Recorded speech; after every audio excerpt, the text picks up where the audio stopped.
మీ ఎలాంటి వ్యాపార ప్రకటనలకైనా వెంటనే మా ఛానల్ సంప్రదించండి. అందరికి నమస్కారం, నేను శిరీష. ప్రస్తుతం మనతో పాటు ఉన్నారు ప్రముఖ జ్యోతిష్య వాచస్పతి బ్రహ్మశ్రీ పోతుకూచి చంద్రమౌళి శాస్త్రి గారు. గురుగారితో మాట్లాడదాం. నమస్కారం గురుగారు. ఓం గం గణపతయే నమః. గురుగారు, విశేషంగా ఏప్రిల్ మాసంలో మిథున రాశి వారికి ఎలా ఉండబోతుందంటారు? ఎలాంటి జాగ్రత్త తీసుకోవచ్చు అంటారు? గ్రహ గోచారం ఈ మాసంలో ఎలా ఉంటుందంటారు వీరికి? ఓం ఆదిత్యాయ చ సోమాయ మంగళాయ బుధాయ చ గురు శుక్ర శనిభ్యశ్చ రాహవే కేతవే నమః. అమ్మ, నవగ్రహాలన్నీ ఈ మిథున రాశి వారికి అనుకూలించాలని, ఈ మాసమంతా కూడా సూర్యగ్రహ అనుగ్రహము వీరికి పుష్కలంగా ఉంది మిథున రాశి వారికి. అంటే మనకి మాసగోచారంలో సూర్యగ్రహం చాలా ప్రాధాన్యత ఉన్నటువంటి పెద్ద గ్రహం అది. మరి ఈ గ్రహము రేపు ఏప్రిల్ 14వ తేదీ వరకు కూడా 10వ స్థానమైనటువంటి మీనరాశిలో ఉండటము, తర్వాత ఏప్రిల్ 15వ తేదీ నుండి మాసాంతము వరకు కూడా ఈ నెల మొత్తము 11వ స్థానము మిత్రరాశి అయిన మేషరాశిలో ఉండటం, అది కూడా ఉచ్చస్థితగతుడై. అంటే బాగుంటుంది, చాలా బాగుంటుంది. అది చెప్పాను కదా, మెయిన్ ఏంటంటే సూర్యగ్రహం ప్రభావమే మాస ఫలితాలలో చాలా విశేష ప్రాధాన్యత కలిగి ఉన్నటువంటిది. సూర్యుడు బాగుంటే మిగతా గ్రహాలన్నీ కూడా కొంత ఫ్లక్చుయేషన్ ఇచ్చినా కూడా ఈయన సోల్ ఎనర్జీని ప్రసాదిస్తూ ఉంటాడు. కాబట్టి వీరి యొక్క ఆత్మవిశ్వాసం ఎంత పెంచుకుంటే ఆల్రెడీ ఉంటుంది సూర్యగ్రహ అనుగ్రహం వలన, మిగతా గ్రహాల యొక్క కారకత్వాలని కొంత వీళ్ళు నడిపించే శక్తి ఆ సూర్యుడు ఇస్తూ ఉంటాడు. మరి అందులో మిథున రాశి వారికి సూర్యగ్రహ బలంతో పాటుగా కేతువు యొక్క గ్రహ బలము, అంటే 3వ స్థానంలో సూర్యుడింట్లో కేతు ఉండటం ఇంకొంచెం ఎక్కువ మోతాదులో వీరికి అనుకున్న కార్యసాధన లభించేటటువంటి శక్తిని కేతు ఇస్తూ ఉంటాడు. అంటే ధైర్యము, కుజవత్ కేతువు, కుజుడు బాలేకపోయినా కూడా కేతు అనేటటువంటి గ్రహము అనుకూలత్వం చాలా ఎక్కువగా ఉంది వీరికి. అంటే రవే బలంగా ఉన్నాడంటే, రవి ఇంట్లో ఉన్నటువంటి కేతువు మిత్రుడు ఉంటే ఇంకెంత బలం ఉంటుంది. వీరు తలిచిన ప్రతి పని కూడా అవటానికి, వీరు చేసే సాధన, కార్యసిద్ధి, వీరికి ఉన్నటువంటి ధైర్యము, వీరికి ఉన్నటువంటి సాహసోపేతమైనటువంటి నిర్ణయాలు, ఇవన్నీ కూడా కలిసి వచ్చి ప్రతి యాంబిషన్ని, యాటిట్యూడ్ని కూడా ముందుకు తీసుకెళ్లే శక్తి కేతు ఇస్తున్నాడు. ఈ 2 గ్రహాలే వీరికి అనుకూలంగా ఉన్నాయని మనం చెప్పుకోవాలి. మిథున రాశి వారికి జన్మ రాశిలో ఉన్నటువంటి గురుగ్రహము కొంత ప్రతికూలత్వాన్ని, కాస్త అనారోగ్యపరమైనటువంటి సమస్యలను కలుగజేస్తుంది గురుడు. అట్లాగే భాగ్యస్థానంలో ఉన్నటువంటి రాహుగ్రహము కొన్ని ప్రతిబంధకాలను కలుగజేస్తుంది, ఆటంకాలను ఇస్తుంది. దశమ స్థానంలో ఉన్నటువంటి శనిగ్రహం, అట్లాగే కుజగ్రహము, ఏప్రిల్ 2 నుంచి కుజుడు కూడా 10లోకి వస్తాడు. కాబట్టి కుజశనుల యొక్క ప్రభావము కొంత ఇబ్బందికరమనే చెప్పుకోవాలి. అట్లాగే బుధగ్రహము వీరికి దాదాపుగా ఈ నెల 10వ తారీఖు నుంచి కూడా మీనరాశిలోకి వస్తారు. 11వ తారీఖు నుంచి ఆయన కూడా దశమంలోకి వస్తారు. అంటే వీరి యొక్క జన్మ రాశ్యాధిపతి అయినటువంటి బుధుడు కుజుడితో, శనితో కలిసి ఉండటం, రవితో కూడా 15 వరకు కలిసి ఉంటారు. కాబట్టి ఇక్కడ ఏంటంటే కొన్ని ఫ్లక్చుయేషన్స్ చాలా తీవ్రంగా ఉంటాయి. కాబట్టి అనుకూలించే గ్రహాలు మిథున రాశి వారికి ఈ మాసం అంతా కూడా రవి, కేతు గ్రహాలు. మిగతా గ్రహాలన్నీ కూడా కొంత ప్రతికూలమైనటువంటి భావాల యొక్క కారకత్వాన్ని ప్రసాదిస్తూ ఉంటుంది. మరి ఈ మాసంలో వీరికి ఎలాంటి జాగ్రత్తలు తీసుకోవచ్చు అంటారు ఆరోగ్యపరంగా? అమ్మ, వీరికి ఆరోగ్యరీత్యా చూస్తే సూర్యుడి యొక్క అనుగ్రహం ఉంది కాబట్టి ఏం ఇబ్బంది పడాల్సిన అవసరం లేదు. కాకపోతే జన్మరాశిలో ఉన్నటువంటి గురువు వేధాకారకుడై ఉండటం ద్వారా కొంత గొంతుకు సంబంధించినటువంటి, శిరోబాధలకు సంబంధించినటువంటి, అయితే నరాలకి సంబంధించినటువంటి కొన్ని సమస్యలు వీరిని వేధించే అవకాశం ఉంటుంది. కొంచెం జాగ్రత్త పడటం అవసరం. కొన్ని ప్రమాదాలకు కూడా దారి చూసే అవకాశాలు ఉంటాయి. కుజగ్రహ దృష్టి, శనిగ్రహ దృష్టి పడటం వలన వాహనాల పరంగా కొంచెం జాగ్రత్తలు తీసుకోవాలి. అట్లాగే అప్పులు, ముఖ్యంగా అప్పుల పరంగా వీరి ఆరోగ్యం పాడవాలంటే కొన్ని మందికి అప్పులు కూడా ఎక్కువ వైవిధ్యమైనటువంటి పాత్రను ప్రసాదిస్తాయి. ఇక్కడ కుజశనులు అనేటటువంటి వాళ్ళు శత్రు, రోగ, రుణాలని వృద్ధి చేసేటటువంటి గ్రహాలు. ఈ 2 గ్రహాల యొక్క కలయిక దీర్ఘకాలిక వ్యాధుల్ని కలుగజేస్తుంది. ఒక 10 రూపాయలు తీసుకుంటే ఓ పట్టాన వదలదు, అది కాస్త 1000 రూపాయల దాకా చైన్ రియాక్షన్ అవుతుంది. కాబట్టి ఈ మాసాంతము కూడా అప్పుల జోలికి వెళ్ళకండి, ఆరోగ్యపరంగా జాగ్రత్తలు పడండి. ఆరోగ్యరీత్యా వీరు కాపాడుకోవాలంటే కుజుడికి, శనికి తప్పనిసరిగా జపాలో, దానాలో చేసుకుంటూ, ఏదీ చేయలేనటువంటి ఆర్థిక పరిస్థితి అస్సలు బాలేదు, ఆర్థికంగా ఉన్నవాళ్ళు చేసుకోవాలి, లేని వాళ్ళు హనుమంతుడికి సంబంధించినటువంటి అర్చన చేసుకుంటూ, లేకపోతే కుజుడికి, శనికి సంబంధించిన పాపగ్రహాలకి సంబంధించిన స్తోత్రాలు రోజుకి కుజుడికైతే 7 సార్లు, శని భగవానుడికైతే 19 సార్లు ఆ స్తోత్రాలను చదువుకొని హనుమాన్ చాలీసా, కుజుడిని శనిని సిట్రేట్ చేసే ఒకే ఒక్క దేవుడు హనుమంతుల వారు. కాబట్టి హనుమంతుల వారిని గనక ఒక్కసారి చాలీసా పారాయణ చేసుకుంటే వీరికి కలిగే భయాలు, అనారోగ్య సమస్యలు, వీరికి కలిగేటటువంటి ప్రమాదాలు, గొడవలు, అప్పులు అన్నీ కూడా మటుమాయమైపోతాయి మిథున రాశి వారికి. మరి ఉద్యోగ వ్యవస్థలో ఉన్న వారికి ఎలా ఉంటుందంటారో, అలాగే ఈ మాసంలో కొత్తగా ఏదైనా వ్యాపారం పెడదాం అనుకునే వారికి కూడా ఎలా ఉంటుందంటారు? మిథున రాశి వారు వ్యాపారానికి సంబంధించిన విషయాలలో ఎక్కడ ముందడుగు వెయ్యవద్దు. కలిసి రాదంటారా ఈ మాసంలో? అసలు వెయ్యొద్దు. ఇక దానికి ఎక్స్ప్లెనేషన్ చేయలేము. ఒకవేళ వేసిన తర్వాత అనుభవించి వాళ్ళు మనకి ఫోన్లు చేసి చెబుతారు. కాబట్టి వ్యాపారపరమైనటువంటి ఆలోచనలు చేయకండి. జాతకంలో యోగించే గ్రహాలు ఏదన్నా ఉన్నా అవి చూపించుకొని వెయ్యొచ్చో లేదో చూడండి. ఎందుకంటే గోచారం మనకి అనుకూలంగా లేనప్పుడు వ్యాపార రీత్యా జాతకం కాస్త యోగిస్తున్నప్పుడు ఏదైనా దీనికి తగ్గ పరిష్కారాలు ఆచరించుకొని చేసుకోవచ్చమ్మా. తొందరపడద్దు, ఆలోచించి నిర్ణయాలు తీసుకోవాలి. వ్యాపారానికి మీరు అడిగిన వ్యాపారంలో ముఖ్య పాత్ర బుధుడు. మరి ఇందా చెప్పినట్టుగా విద్యార్థులకి ఎంతో, మరి వ్యాపారస్తులకి కూడా బుధుడు బాలేదు కదా. కుజుడు శని, ఇటు మిథున రాశిని కుజుడు చూస్తున్నాడు, శని కుజుడు కలిసి 4వ స్థానాన్ని చూస్తున్నారు.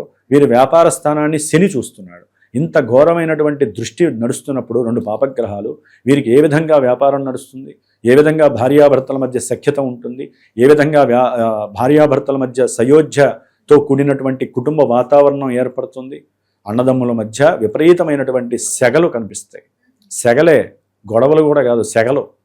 గొడవల్ని మించినటువంటి పరిస్థితులు ఏర్పడడానికి కుజశనుల యొక్క ఇంటర్లింక్ చాలా ఘోరమైనటువంటి పరిస్థితులను ఇస్తుంది. కొంచెం జాగ్రత్తగా ఉండాలమ్మా.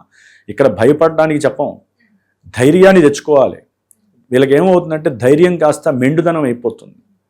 శనికి కుజుడికి అసలు పడదు కాబట్టి కొంచెం జాగ్రత్త వహించండి. ముఖ్యంగా వ్యాపారాలలో, ఉద్యోగాదుల్లో ఎన్నో కీలకమైనటువంటి మార్పులు కలిగే అవకాశం ఉంటుంది. కొన్ని పతనాలు కూడా వీరికి జీవితాంతం మర్చిపోలేనటువంటి పరిస్థితుల్ని దారితీస్తున్నాయి. ఎందుకంటే గురుబలం లేదు, కుజశనుల బలం అధికంగా ఉంది, రవి బలం ఒక్కటే వీరికి ఉంది. కాబట్టి వీరు హనుమంతుడికి సంబంధించినటువంటి చాలీసాని కానీ లేకపోతే మంజు సూక్త పారాయణం అని జరుగుతుందమ్మా మన పీఠంలో. శ్రీమాత జ్యోతిషాలయ పీఠంలో జస్ట్ 5 ఇన్ఫర్మేషన్ కోసం చెప్తున్నానమ్మా.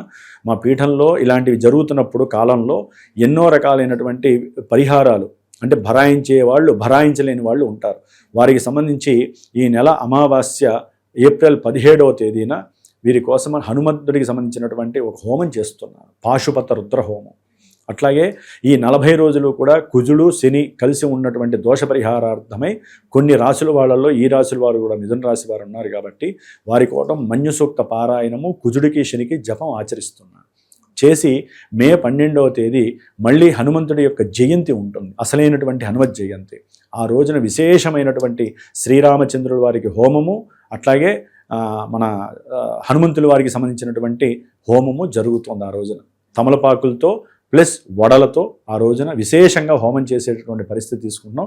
ఈ 41 రోజులు 42 రోజులు కూడా విశేషమైనటువంటి ప్రాధాన్యతతో కూడుకున్నది. ఎన్నో ఇబ్బందులు ప్రపంచానికి ఆవహించి ఉన్నాయి. కాబట్టి ఈ రాశివారు కొంచెం జాగ్రత్తలు తీసుకోవాలి. ప్రయాణాలకి సంబంధించిన విషయాలలో ఎన్నో ఆపదలు కూడా పొంచి ఉన్నాయి, దూర ప్రయాణాల విషయంలో. కాబట్టి ఏదైనా ప్రయాణం చేసే ముందు కాస్త దుర్గాదేవికి సంబంధించినటువంటి ధ్యానమో స్తోత్రమో ఆవిడ్ని ఎప్పుడు చాంటింగ్ చేసుకుంటూ ప్రయాణం చేయడం ద్వారా ఆటంకాలు ప్రమాదాలు జరగకుండా వీరు కాపాడుకోవడానికి దుర్గాదేవి ఒక రక్షణ కవచంలా వీరి వెనకాలే ఉంటుంది ఎప్పుడు కూడా. విద్యార్థులకు ఎలా ఉంటుందంటారు గురుగారు? మిథున రాశి వారికి ముఖ్యంగా ఎవరైతే విద్యార్థులు ఉన్నారో ఆ విద్యార్థులకి మరి బుద్ధితోనే ప్రమేయం, బుద్ధితోనే అనుసంధానం కలిగి విద్య అనేది ప్రసాదింపబడుతూ ఉంటుంది. మరి ఆ బుద్ధికి కారకుడు వీరి యొక్క జన్మ రాశ్యాధిపతి, మిథున రాశికి చతుర్థాధిపతి బుధుడే. అంటే వీరికి టోటల్గా చదువుకునేటటువంటి విద్యార్థులకి బుధుడు బలంగా ఉంటే చక్కటి విద్య లభిస్తుంది. మరి బుద్ధికారకుడైనటువంటి ఈ బుధుడు ఏప్రిల్ మాసంలో 11వ తేదీ నుండి కూడా శనితో కలవటం వలన కాస్త ప్రతి విషయంలో విద్యలో వెనకపడటం, మందగింపు చర్యలు, అదిగాక బుధుడికి అది నీచస్థితి. బుధుడికి నీచస్థితి వలన పూర్తిగా బలాన్ని కోల్పోతాడు. అంటే తెలివితేటలు కాస్త నిర్వీర్యం అయిపోతూ ఉంటాయి. అప్పటి వరకు బాగా చదివే వాళ్ళు ఉన్నట్టుండి ఎందుకు చదవరో తెలియదు. బుద్ధి వక్రించి అవసరం లేనటువంటి వేరే ప్రయోగాల వైపు వెళ్తూ ఉంటుంది. బుద్ధి వక్రిస్తే ఏంటంటే అమ్మా, వీరికి చేసే పని ఏంటో తెలియదు. చెయ్యకూడని పనులన్నిటికీ విద్యార్థులు ముందుకు వెళ్తూ ఉంటారు. అక్కడ వీరికి చదువులో వెనకబాటుతనం ఎదురవుతుంది. దానికి తోడు కుజుడు ఒక ఆయన రంగంలో దిగుతాడు. దానివల్ల ఏమవుతుందంటే 10వ తేదీ నుండి కుజుడు బుధుడు కలవటం ద్వారా వీరి యొక్క యాక్షన్స్ యాటిట్యూడ్స్ ఎక్కువ మోతాదులో పనిచేస్తాయి. ఉండాల్సినటువంటి బుద్ధిబలం ఉండదు, తెలివితేటలు ఉండవు. అవన్నీ కూడా వేరే రకమైనటువంటి కోపము, ఆవేశము, దురుసుతనము, అట్లాగే నిగ్రహించుకునేటటువంటి తత్వం తగ్గటము, ప్రతి పనిలో ఆలస్యము, అలసత్వము, అంటే ఈ కుజ శని గ్రహాలు బుధుడు 3 గ్రహాల యొక్క ఆ సిస్టమ్ అనేటటువంటి నెర్వస్ అవుతుంది. అయితే రవి బలం వలన ఏంటంటే ఎంత రవి ఉన్నా కూడా 2 గ్రహాలు పట్టుకోవడం వలన రవి బుధుల యొక్క శక్తి కొంతవరకు తగ్గిపోతుంది. అందుకని వీరు కాస్త చదువులో ఇప్పుడు విన్న తర్వాత వీరు చదువులో అత్యధికమైనటువంటి జ్ఞాపక శక్తిని పెంచుకోవడానికి ప్రయత్నం చేయాలి. ఎగ్జామ్స్లో కూర్చుంటారు, చదివింది గుర్తున్నట్టే ఉంటుంది, రాసేది వేరే రాస్తారు. దాంతో విద్యలో లేనిపోని సమస్యలు క్రియేట్ అవుతూ ఉంటాయి.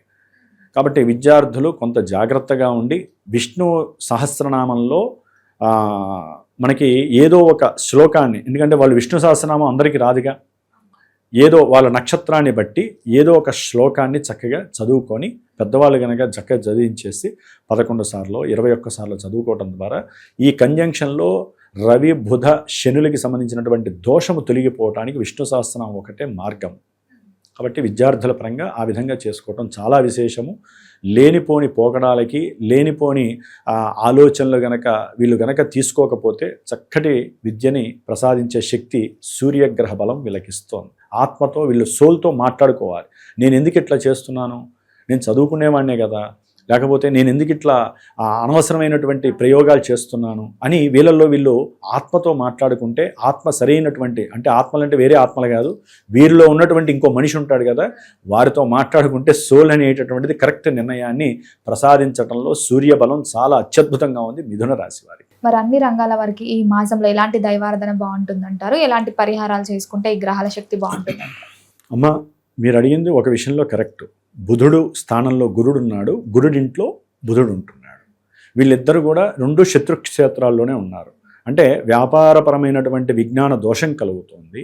అట్లాగే విద్యాపరమైనటువంటి జ్ఞానంలో విద్యార్థులకి కొన్ని చేదు అనుభవాలు ఎదురవుతున్నాయి. అట్లాగే కుజుడు శని కలవటం అనేటటువంటిది ప్లస్ బుధుడితో కలవటం చాలా విశేషమైనటువంటి నెగిటివ్నెస్. కాబట్టి మీరు తప్పకుండా వీటికి సంబంధించినటువంటి, అంటే కుజ శనికి సంబంధించినటువంటి బుధుడికి సంబంధించినటువంటి జపము ఆచరించటం, వీరైతే కనుక విష్ణు సహస్రనామం రోజుకు ఒకసారి చదవటం, అది వెంటనే అయిపోగానే హనుమాన్ చాలీసా చదవటం వలన కొంత మానసిక ఒత్తిళ్లు తగ్గితే ఆరోగ్యం బాగుంటుంది. మిగతా అన్ని విషయాల్లో కూడా సూర్యగ్రహ బలం అనుకున్న అభీష్టాలను నెరవేరుస్తుంది. కాబట్టి ఏం కంగారు పడక్కర్లేదు. అవకాశం ఉన్నటువంటి వాళ్ళు వారి యొక్క పర్సనల్ జాతక జ్యోతిష్యం ద్వారా మాత్రమే ఏదైనా సరే ఈవెంట్స్ అనేవి ఉంటాయి కదా, కొన్ని ఈవెంట్స్, వివాహము, విద్య, వీటిల్లో దాంపత్య అనుకూలత, లేకపోతే వాళ్ళకున్న సమస్యలు తొలగిపోవటానికి ఆ విషయాల కోసం సరైనటువంటి గురువుని ఎంచుకొని వారి యొక్క జాతక పరిశీలన చక్కగా విని వాటి పరంగా ఏవైనా సరే ఈవెంట్ వైజు దోష పరిహారాలని గోచారంలో లింకు చేసుకొని ఏ దోషాన్ని సరైనటువంటి పరిహారంగా ఆచరించాలో దాన్ని ఆచరించడం ద్వారా వారి జీవితంలో కొన్ని దుర్భరకరమైనటువంటి పరిస్థితులను ఎదుర్కోకుండా అవి కాపాడతాయమ్మ. అది హోమం కావచ్చు, జపం కావచ్చు, అభిషేకం కావచ్చు. సరైన గురువు ద్వారా మాత్రమే వారికి సలహా దొరుకుతుంది. గురుగారు, మొత్తం ఇదే మాసంలో మిథున రాశి వారికి ఎలా ఉంది, ఎలాంటి జాగ్రత్తలు తీసుకోవాలో తెలియజేసినందుకు ధన్యవాదాలు. ఓం గం గణపతయే నమః.